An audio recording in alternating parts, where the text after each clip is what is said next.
بڑی عجیب ہے۔ نوجوانی میں یوسف گم ہو گیا، یعقوب اس کے لیے روتا رہا ساری عمر، اور پھر بہت بڑھاپے میں جا کر جب خدا یوسف کو مصر میں بہت سرفراز کر چکا تھا، باپ اور بیٹے کی ملاقات ہوتی ہے، لیکن وہ محبت جو دونوں میں تھی وہ کبھی بھی کم نہیں ہوئی۔ یوسف نے اپنے طریقے سے ماتم کیا، اور اس نے ان لوگوں کو بلایا جن کو شاید اس زمانے میں طبیب یا ڈاکٹر یا حکیم جو کچھ بھی کہا جاتا ہوگا، ان کو بلایا کہ وہ اس کی لاش میں خوشبو بھریں، اس کو پریزرو کریں، اس کو محفوظ کریں۔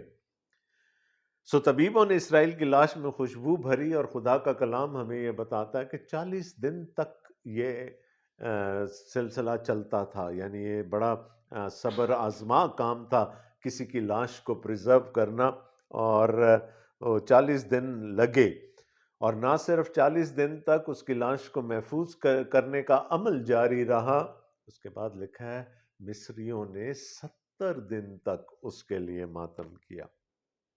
کلام میں ہم پڑھتے ہیں 30 دن کا ماتم بھی ہوا، 40 دن کا ماتم بھی ہوا لوگوں کے لیے، لیکن مصری 70 دن تک ماتم کرتے تھے، خاص کر ان شخصیات کے لیے جو نیشنل لیول کی ہوتی تھی۔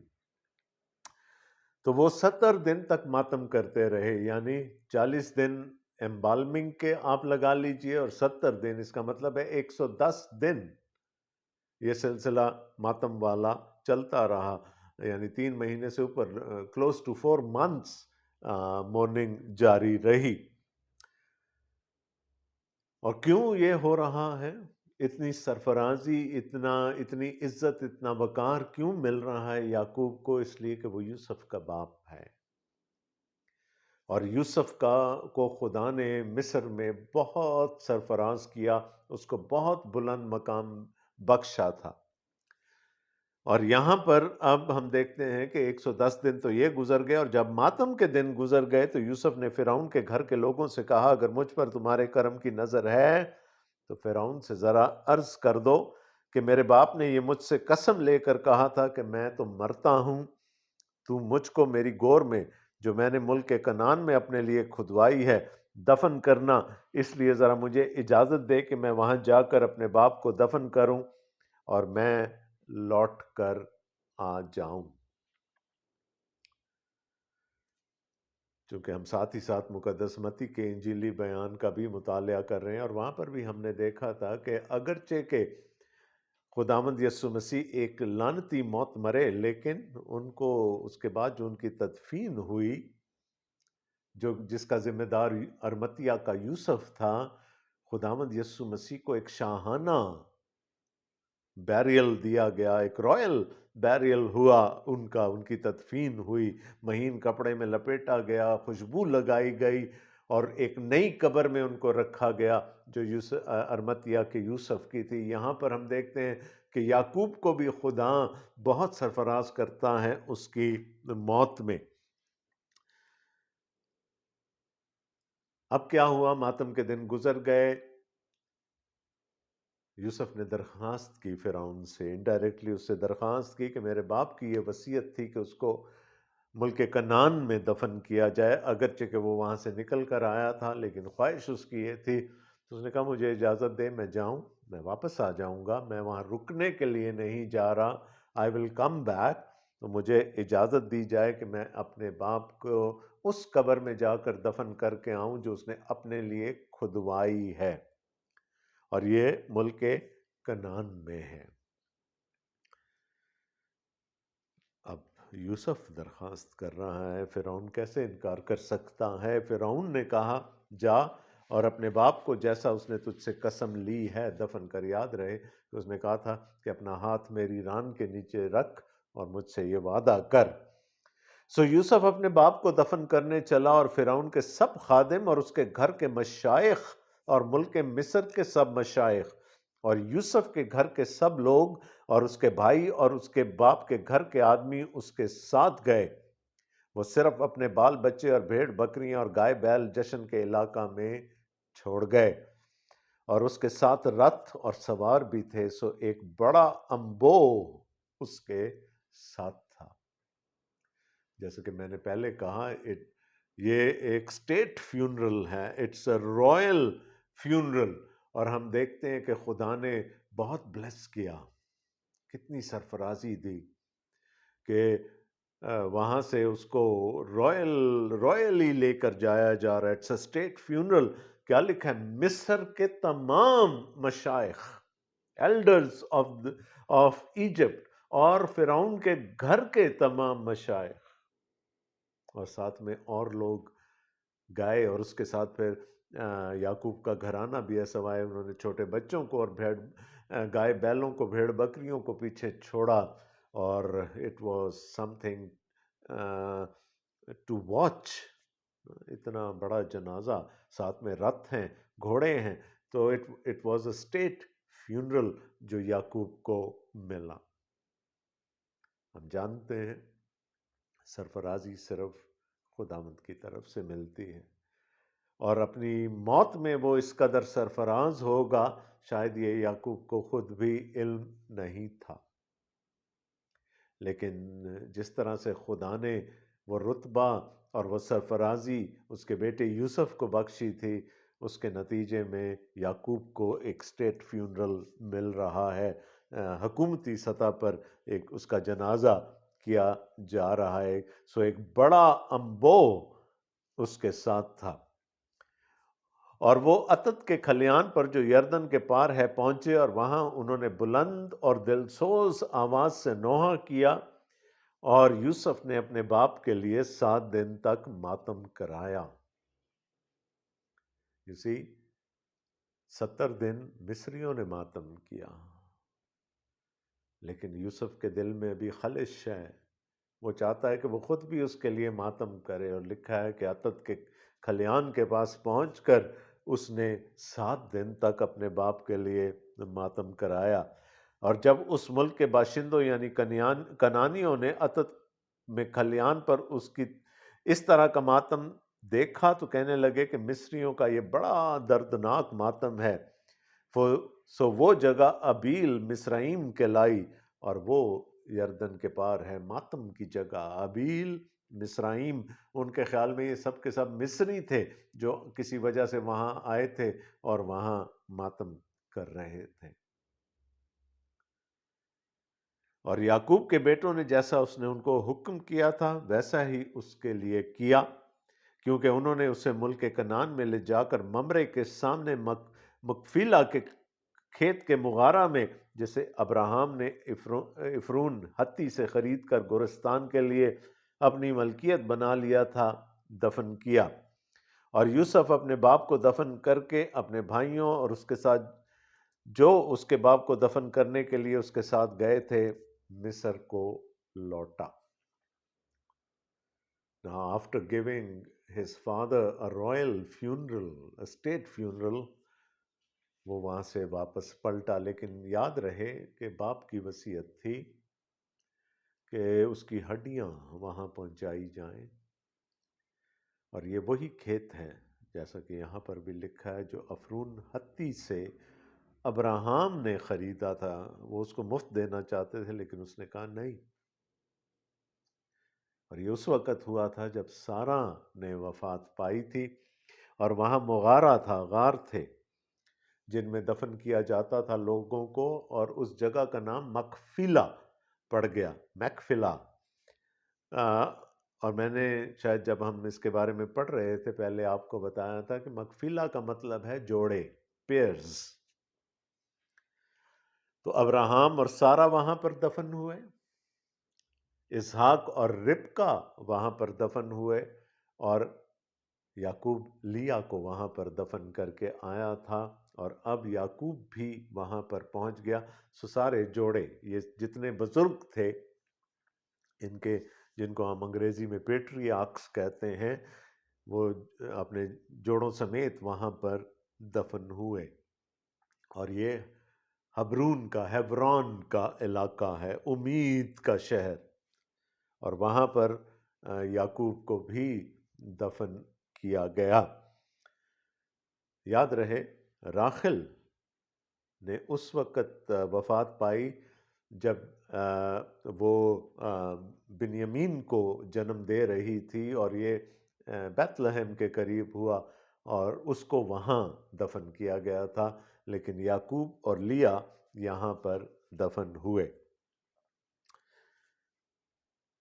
اب آگے چلتے، میں نے آپ کو پچھلی دفعہ بھی کہا تھا کہ اب بھائی پھر خوف زدہ ہو گئے ہیں، کیونکہ ان کو معلوم ہے کہ ہم نے اپنے بھائی کے ساتھ برا کیا ہے، اور اب تو ہمیں بچانے کے لیے ہمارا باپ بھی نہیں رہا، اب تو یقیناً ہمارا بھائی ہم سے بدلہ لے گا، کیونکہ اس کے پاس سارے وسائل ہیں بدلہ لینے کے، وہ دوسرے درجے کا حاکم ہے مصر کا، اور اس کی آلموسٹ پوجا ہوتی ہے وہاں پر۔ تو انہوں نے کہا اب تو ہم نہیں بچنے کے، جو ہماری ڈھال تھی، ہمارا باپ، وہ ہمارے سر سے اٹھ گئی۔ 15ویں آیت میں ہم دیکھتے ہیں، اور یوسف کے بھائی یہ دیکھ کر ان کا باپ مر گیا، کہنے لگے کہ یوسف شاید ہم سے دشمنی کرے اور ساری بدی کا جو ہم نے اس سے کی ہے پورا بدلہ لے۔ انہوں نے یوسف کو یہ کہلا بھیجا، تیرے باپ نے اپنے مرنے سے آگے یہ حکم کیا تھا کہ تم یوسف سے کہنا کہ اپنے بھائیوں کی خطا اور ان کا گناہ اب بخش دے، کیونکہ انہوں نے تجھ سے بدی کی۔ اب تو اپنے باپ کے خدا کے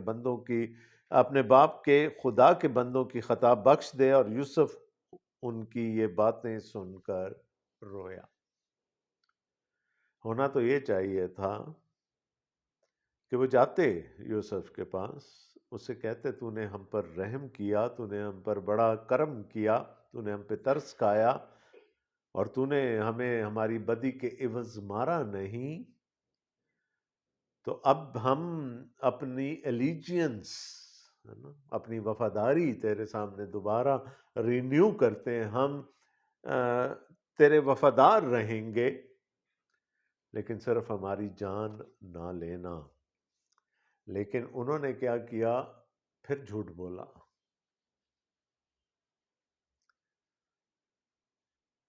اور جھوٹ کیا بولا؟ کہ تیرے باپ نے، ہے نا، اب وہ یہ بھی نہیں کہہ رہے کہ ہمارے باپ نے، اس کو کہہ رہے تیرے باپ نے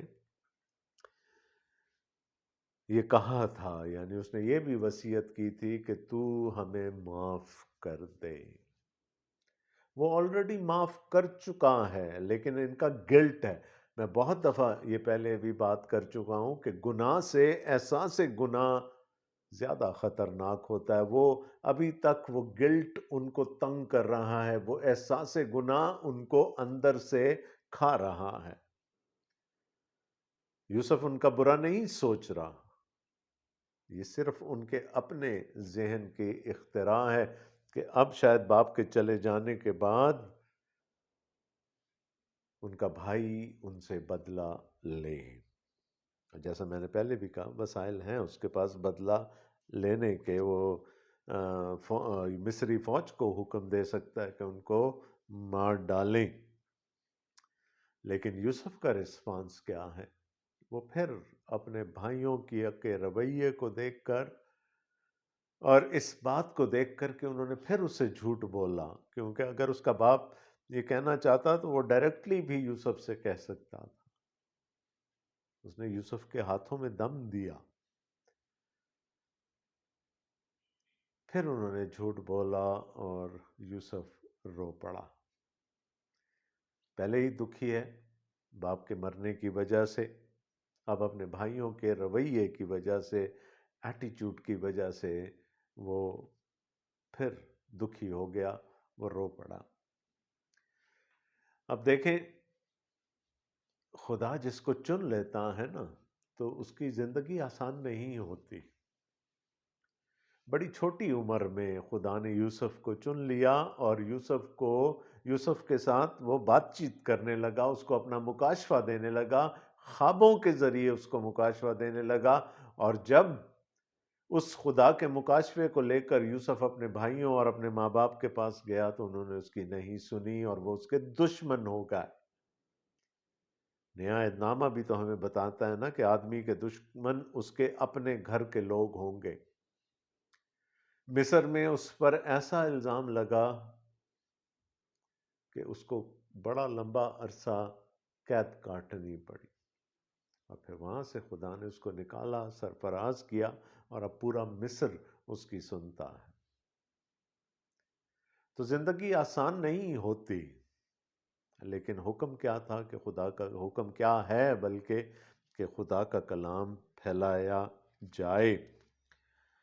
اور اس کے بھائیوں نے خود بھی اس کے سامنے جا کر اپنے سر ٹیک دیے اور کہا، دیکھ ہم تیرے خادم ہیں۔ وہ خواب کہاں کہاں نہیں پورا ہو رہا، وہ خدا کا مکاشفہ کہاں کہاں پورا نہیں ہو رہا کہ یوسف کا پولا سرفراز ہوا، باقی پولوں نے اس کو سجدہ کیا۔ یہاں پر پھر دیکھیں، اس سے پہلے بھی ہو چکا کہ بھائی سر ٹیک رہے ہیں اپنے بھائی کے سامنے اور کہا، دیکھ ہم تیرے خادم ہیں۔ اور جیسا کہ یسوع مسیح کیا کرتے تھے، میں نے آپ کو بتایا تھا نا، یوسف کی زندگی میں اور خداوند یسوع مسیح کی زندگی میں بہت مماثلت ہے۔ یوسف نے ان سے کہا، مت ڈرو، ہے نا۔ یسوع کے بھی یہ پیٹ الفاظ تھے اپنے شاگردوں کے لیے، یا جو لوگ اسے ڈر جایا کرتے تھے، مت ڈرو، کیا میں خدا کی جگہ پر ہوں؟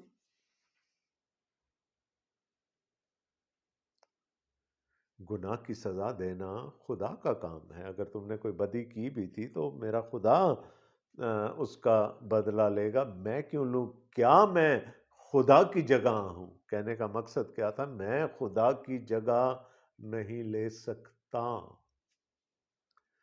ان سارے دکھوں میں سے نکلنے کے بعد، ان ساری تکالیف میں سے نکلنے کے بعد، now he is a more upright man، اس کو زیادہ، اس میں زیادہ حکمت آ گئی۔ اس نے کہا، یہ کام میرا نہیں ہے، یہ خدا کا کام ہے، اور میں کون ہوتا ہوں کہ خدا کی جگہ پر کھڑا ہوں؟ اور یہ آیت تو سونے میں تولنے کے لائق ہے۔ تم نے مجھ سے بدی کرنے کا ارادہ کیا تھا، لیکن خدا نے اسی سے نیکی کا قصد کیا تاکہ بہت سے لوگوں کی جان بچائے، چنانچہ آج کے دن ایسا ہی ہو رہا ہے۔ تم نے جو بدی سوچی تھی میرے خلاف اور جو بدی کی میرے خلاف، میرے خدا نے اس کو نیکی میں پلٹ دیا۔ He turned the tables، اس نے اسی بدی کو نیکی میں بدل دیا، اور میرا خدا یہ کرنے کے قابل ہے، وہ برائی میں سے بھلائی پیدا کر سکتا ہے۔ اور اکثر ہم یہ بات بھول جاتے ہیں، جب ہم پہ کوئی دکھ آتا ہے، تکلیف آتی ہے، پریشانی آتی ہے، ہم بلبلاں اٹھتے ہیں اور بھول جاتے ہیں کہ جس خدا نے آج تک سنبھالا ہے وہی آگے چل کر ہمیں سنبھالے گا، اور ہم گلہ کرنا شروع کر دیتے ہیں۔ جو خدا بنی اسرائیل سے نکال کر لے گیا، مصر سے نکال کے لے گیا بنی اسرائیل کو، ذرا سی مشکل کیا آئی، پانی نہیں مل رہا پینے کے لیے، بڑبڑانے لگ گئے، گلہ کرنے لگ گئے۔ تو جو خدا ہمیں آج تک سنبھالتا آیا ہے وہی آگے بھی سنبھالے گا، لیکن انسان ہوتے ہوئے، کم اعتقاد ہوتے ہوئے ہم پریشان ہو جاتے ہیں، اور اکثر ہم دوسرے ذرائع ڈھونڈنے لگتے ہیں کہ کیسے ہم اپنی چلا کر اپنی مرضی کروا لیں۔ جب ایسا ہوتا ہے تو اکثر ہم ابلیس کا شکار ہو جاتے ہیں۔ ہم خداوند کے ہاتھ سے اپنا ہاتھ چھڑا کر خود ابلیس کے ہاتھ میں دے دیتے ہیں، اور پھر وہ جب ہمیں لتاڑتا ہے تب ہمیں پتہ چلتا ہے کہ ہم کتنی بڑی مصیبت میں پھنس چکے ہیں۔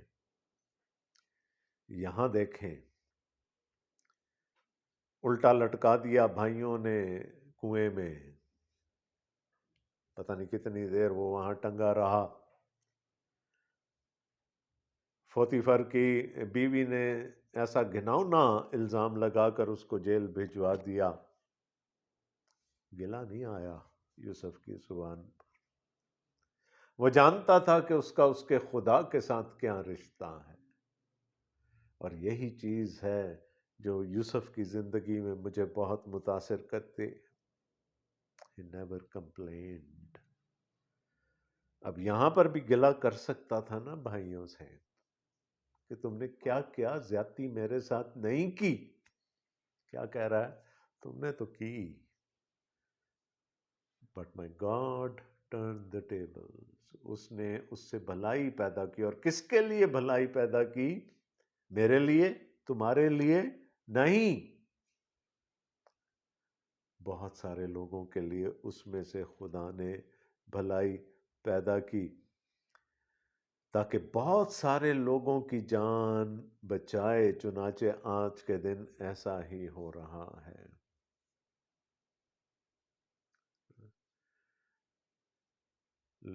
صلیبی موت مرنا پڑا خداوند یسوع مسیح کو.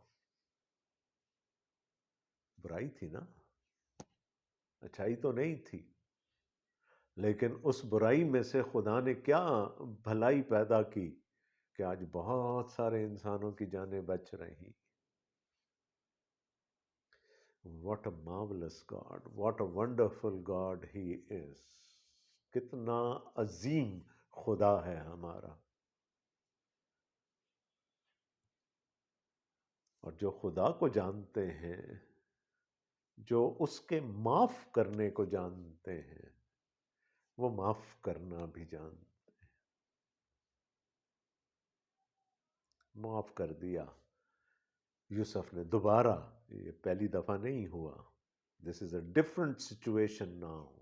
معاف کر دیا اس نے اپنے بھائیوں کو. اس لیے تم مت ڈرو، میں تمہاری اور تمہارے بال بچوں کی پرورش کرتا رہوں گا. نہ یہ کہ صرف میں نے تمہاری جان بخشی کر دی، میں تمہیں پالتا بھی رہوں گا. یوں اس نے اپنی ملائم باتوں سے ان کی خاطر جمع کی. ہمارا بھائی، ہماری بہن ہمارے خلاف کوئی چھوٹا سا گناہ، چھوٹی سی غلطی کر بیٹھے تو ہم ساری زندگی تانے دیتے رہتے ہیں، معاف نہیں کرتے.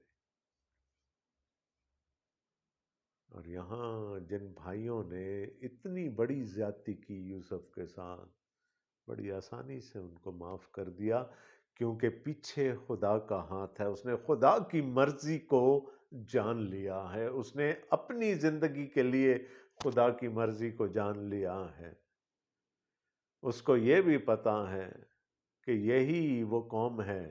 میرے بھائی، ہم سب وہ قوم ہیں جس کے وسیلے سے دنیا کے قبیلے برکت پائیں گے، کیونکہ ہمارے دادا ابراہیم سے خدا نے یہ وعدہ کیا تھا. اور اگر ہم ہی نہیں رہیں گے، میرے بھائی نہیں رہیں گے، تو خدا کا مقصد آگے کیسے بڑھے گا؟ ایک بڑی قوم بننا ہے نا بنی اسرائیل کو. ابراہیم کی اولاد کو ایک بڑی قوم بننا ہے. اور یوسف نے جب یہ راز جان لیا تو پھر اس نے معاف کر دیا. اور میں ہمیشہ یہ کہتا ہوں کہ معاف کرنے کے لیے خود معافی کے تجربے میں سے گزرنا بہت ضروری ہوتا ہے. اگر ہمیں یہ یقین ہے کہ خدا نے ہمارے گناہ معاف کر دیے تو شاید ہمیں دوسروں کو معاف کرنا آسان لگے. اپنی ملائم باتوں سے غصہ کر سکتا تھا، ان کو لتاڑ سکتا تھا، ان کو مروا سکتا تھا، لیکن اپنی ملائم باتوں سے ان کو رام کر لیا اس نے. Now this is a chapter جہاں پر ایک نہیں دو بزرگوں کا انتقال ہو رہا ہے. اور یوسف اور اس کے باپ کے گھر کے لوگ مصر میں رہے، اور یوسف 110 برس تک جیتا رہا. خدا نے اس کو سرفرازی بخشی، 110 برس تک جیتا رہا. اور یوسف نے افرایم کی اولاد تیسری پشت تک دیکھی. افرایم کی اولاد تیسری پشت تک، یعنی اپنے بیٹے کے بچے اس نے دیکھے. اور یہ بھی بہت بڑی برکت ہوتی ہے خدا کی کہ جب ہم اپنی پشتوں کو دیکھتے ہیں. اور منسی کے بیٹے مکیر کی اولاد کو بھی یوسف نے اپنے گھٹنوں پر کھلایا. What a wonderful story. خدا نے سرفرازی بخشی ہے ہر طرح سے. سرفراز کیا ہے۔ اور یوسف نے اپنے بھائیوں سے کہا میں مرتا ہوں اور خدا یقیناً تم کو یاد کرے گا اور تم کو اس ملک سے نکال کر اس ملک میں پہنچائے گا جس کے دینے کی قسم اس نے ابراہم اور اسحاق اور یعقوب سے کھائی تھی۔ اس کو یاد ہے ہم پردیسی ہیں یہاں پر، چاہے میری ساری زندگی یہاں گزر گئی لیکن ہم پردیسی ہیں۔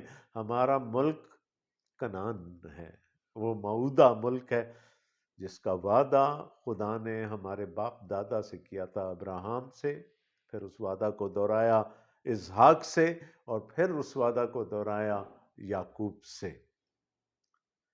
اور یوسف نے بنی اسرائیل سے قسم لے کر کہا خدا یقیناً تم کو یاد کرے گا، سو تم ضرور ہی میری ہڈیوں کو یہاں سے لے جانا، ڈونٹ لیو می بیہائنڈ۔ اور یوسف نے 110 برس کا ہو کر یہاں سے یوسف نے 110 برس کا ہو کر وفات پائی اور انہوں نے اس کی لاش میں خوشبو بھری اور اسے مصر میں تابوت میں رکھا۔ went through the same process as his father۔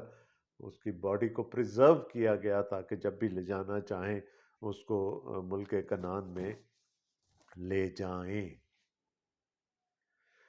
یہاں پر آ کر پیدائش کی کتاب ختم ہو گئی، اور جیسا کہ ہم نے شروع کیا تھا کہ یہ بیسک بنیادی کتاب ہے۔ بہت کچھ سیکھا ان 50 ابواب میں ہم نے۔ it has been a long journey yet very fruitful۔ ہم نے بہت کچھ سیکھا، اور کیا ہی میں اس کو زعفرانی تڑکا کہتا ہوتا ہوں، خدا نے کیا زعفرانی تڑکا لگایا اس کتاب کو آخر میں آ کر۔ تم نے تو مجھ سے بدی کرنے کا ارادہ کیا تھا لیکن خدا نے اسی سے نیکی کا قصد کیا تھا کہ بہت سے لوگوں کی جان بچائے، چنانچہ آج کے دن ایسا ہی ہو رہا ہے۔ Very befitting and to this excellent book. خداوند نے چاہا تو اگلے ہفتے ہم اسے اگلی کتاب یعنی خروج کی کتاب کا مطالعہ شروع کریں گے۔